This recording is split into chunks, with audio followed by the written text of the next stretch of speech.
tugas pelayanan yang dipercayakan pada orang-orang yang dipanggil Allah secara khusus. Jadi jabatan pelayanan gereja itu adalah tugas pelayanan yang dipercayakan pada orang-orang yang dipanggil secara khusus. Jadi pengertiannya mungkin Bapak Ibu saat ini kita menghafalkan istilah-istilah yang mungkin kita hal ini hal yang baru. Di dalam tata gereja yang lama itu ada istilah jabatan gerejawi. Nah itu sudah tidak kita pakai lagi. Karena Bapak Ibu itu lebih cenderung pada kekuatannya adalah pada kata jabatan. Sehingga para penatua, diaken, pendeta itu menampilkan diri atau menampilkan dirinya dalam pelayanan, merasa diri saya lebih dibandingkan yang lain. Saya adalah pejabat, seperti jabatan-jabatan dunia itu orang disanjung, dihormati karena dia memegang atau memangku jabatan tertentu. Nah, istilah yang kita pakai di tata gereja yang baru adalah jabatan pelayanan gereja. Kata kuncinya bukan jabatan, tapi kata kuncinya adalah pelayanan. Jadi seorang penatua, diaken, pendeta itu bukan yang ini jabatan saya, tapi penatua, diaken, pendeta itu adalah seorang pelayan, bukan seorang pejabat. Ada pertanyaan Bapak Ibu? Cukup? Jadi ini kadang-kadang yang baru, kalau mungkin Bapak Ibu yang sudah lama jadi penatua diaken mungkin ini sudah yang merefresh lagi ya. Tapi yang baru bertanya, saya sebagai penatua itu berasa saya ini siapa sebenarnya? Kadang-kadang ada yang masih bingung gitu. Dan juga kadang-kadang mereka juga menampilkan diri seperti seorang pejabat di tengah-tengah pelayanan. Nah, padahal penatua, diaken, pendeta adalah seorang pelayan. Jadi kalau pelayan yang melayani jemaat, sebenarnya Tuhan yang memerintahkan untuk melayani, maka kita harus selalu setia dalam pelayanan itu. Sebenarnya pekerjaan itu dilakukan oleh Tuhan, tapi Tuhan mempercayakan kepada kita. Jadi kita ini adalah orang-orang yang berharga, seperti yang saya sampaikan di depan tadi. Bapak Ibu itu semuanya adalah orang-orang yang berharga, orang-orang yang dipercaya Tuhan. Luar biasa ini. Amin Bapak Ibu. Kemudian ini penting. Kemudian yang kedua, kedudukan jabatan pelayanan gereja. Diaken, penatua, dan pendeta adalah setara karena jabatan pelayanan ini bersumber dari jabatan Yesus sebagai imam, raja, dan nabi. Jadi ketiga jabatan ini adalah sebenarnya yang memiliki adalah Tuhan Yesus sebagai imam, raja, dan nabi.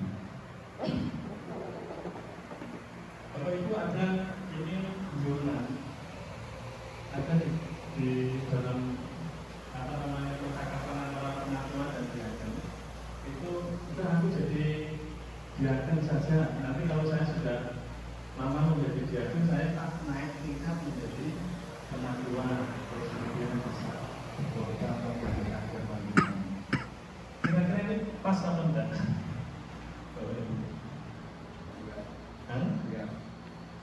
Enggak ya? Jadi seorang diaken menyampaikan ini, saya jadi diaken. Nanti kalau sudah 5 tahun saya jadi diaken, ya saya dipilih jadi penatua nggak apa-apa, saya naik tingkat. Gitu. Ada pemahaman seperti itu.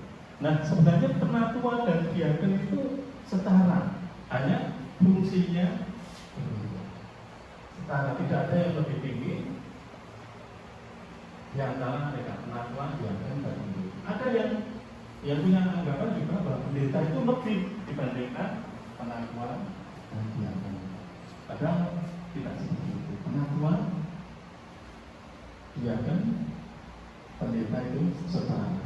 Di tata gereja, kesetaraan itu nampak dalam banyak hal. Misalnya seorang penatua itu ya pindah di satu gereja yang satu ke gereja yang lain, masih DKSBS, mereka tetap diterima jabatan. Terus pendeta pindah di satu tempat ke tempat lain itu juga diterima. Jadi masih diakui sama. Nah terus kemudian penatua, diakon, pendeta mempunyai pakaian jabatan pelayanan, pakaian liturgi. Mereka adalah sebenarnya punya jubah. Hanya mungkin ini di kelas standar belum dibuatkan ya Bapak Ibu ya. Belum disepakati bersama oleh majelis di gereja kita masing-masing, sehingga yang memakai pakaian liturgi itu jubah hanya pendeta.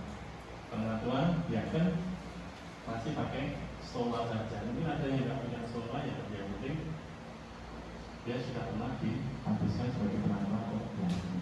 Kelompok-kelompok itu kebutuhan yang sakit, yang diakonia untuk yang sakit, yang membutuhkan beasiswa, yang miskin itu diberi diakonia.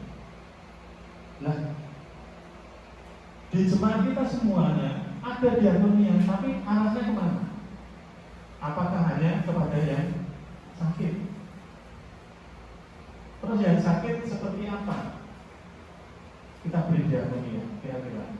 Kalau di Sidomulyo Bapak Ibu, itu kalau yang masuk rumah sakit diberi 150 200 ya, 200 itu yang masuk rumah sakit. Kalau yang batuk pilek kita dikasih. Yang pusing itu enggak dikasih. Nah kira-kira perlu dikasih tidak itu adalah bagaimana para pelayan, para diakon ini merencanakan. Jadi bukan hanya diakonia yang direncanakan oleh jemaat secara keseluruhan, tapi masing-masing kelompok kan kita punya kelompok-kelompok ya, di mana masing-masing kelompok itu juga punya rencana pelayanan diakonia. Itu khusus harus ada. Setiap bulan itu harus ada yang diberikan kepada jemaat, yang rutin diberikan. Itu adalah pelayanan diakonia. Karena sebagai diakon nggak tahu, ya karena nggak tahu masih bingung. Ada yang sakit ya nunggu diajak untuk mengunjungi dan memberikan diakonia. Nah sebenarnya tugas atau fungsi khusus diakon adalah memberdayakan anggota jemaat mengembangkan kegiatan pelayanan kasih. Jadi bagaimana baik dari gereja maupun mereka sendiri bisa memberikan pelayanan kasih kepada yang membutuhkan. Jadi macamnya apa? 3 ya Bapak Ibu ya. Beasiswa untuk yang membutuhkan karena kekurangan ekonomi. Terus kemudian yang berikutnya adalah yang sakit. Itu jenis-jenis.